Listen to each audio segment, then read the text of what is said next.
voy a hablar sobre acentos.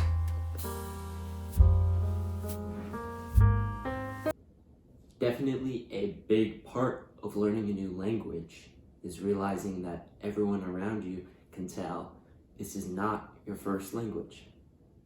I know in my case, when I tried to speak with Spanish speakers using Spanish, immediately they are like, oh, eres Americano. They know. There's nothing wrong with having an accent. In fact, I'm happy to have an accent and I wouldn't get rid of it even if I could.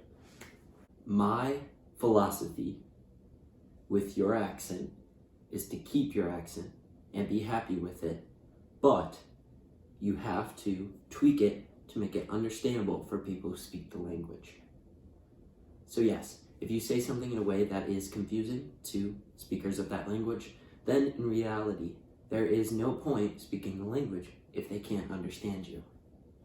But what I think many people will find is that what matters less than your accent is matching the rhythm and how you say the words.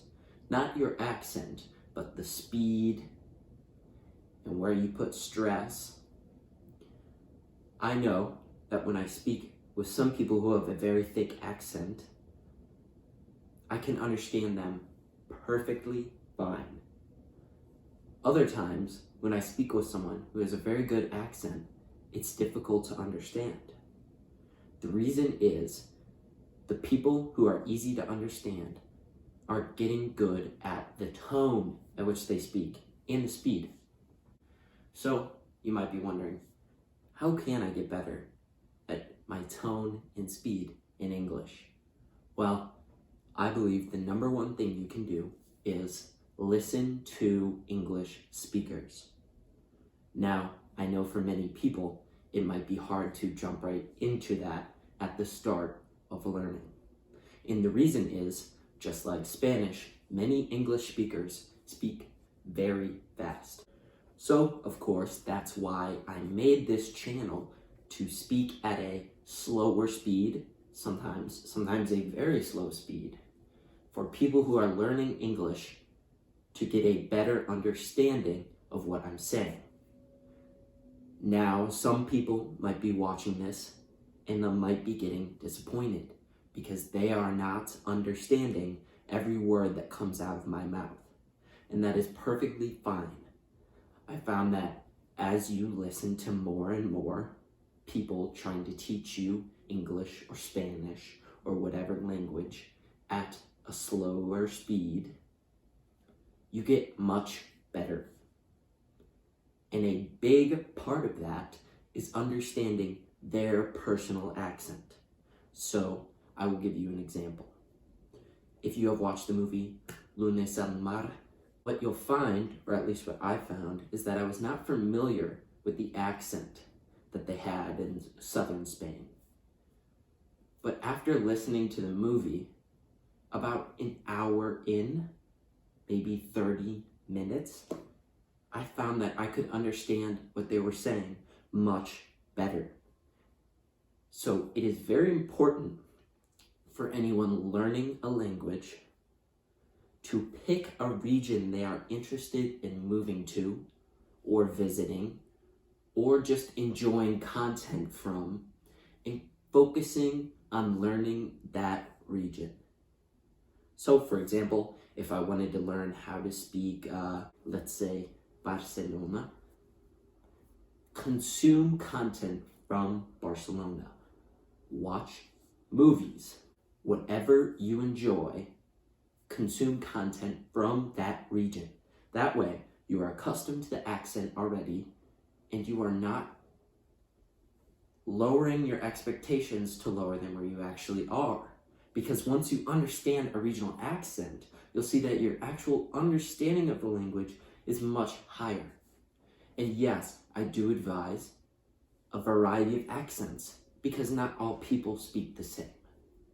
But I recommend when you're starting out in your first year, first 2 years, try and consume the majority of your content from one particular region.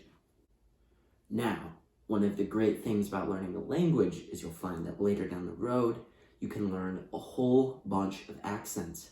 And accents can be funny, they can be very entertaining, they can add a lot of personality to a conversation, but know that they also bring a lot of difficulty with them. So save that for later down the road and focus on one area now. So that is why with my channel, it's not just Inglés, it's Inglés Americano. Because you want to learn American English, specifically Midwest English. Now, if you were to meet someone from the south of the United States, you might be completely confused because it's not just the accent, it's the way they speak and the slang. So, stick to one region. Next point. One thing people will find when learning another language is that regional accent / slang is completely confusing, which again lowers your ego and lowers what you think you understand, when in reality what you understand is up here. It's much higher. You just need to get accustomed to the local slang. So, what do I recommend with this? Well, here you're not going to want a textbook, you're going to want blog articles, younger content focused at younger people, because that is going to have more accurate representation of the language you will hear on the street in that area. So, for example, again with the Barcelona, I might go on the internet and look for 50 slang words commonly used in Barcelona. Whatever region you're looking for, it could be New York, it could be San Francisco, any city, look for regional slang there. That way, when you're enjoying content from that area, you'll find that the slang you hear is very understandable. And all of a sudden, like I said, your language ability is up here. So, for today, that's all I have. If you found this useful, please give it a like, and I will see you in the next video.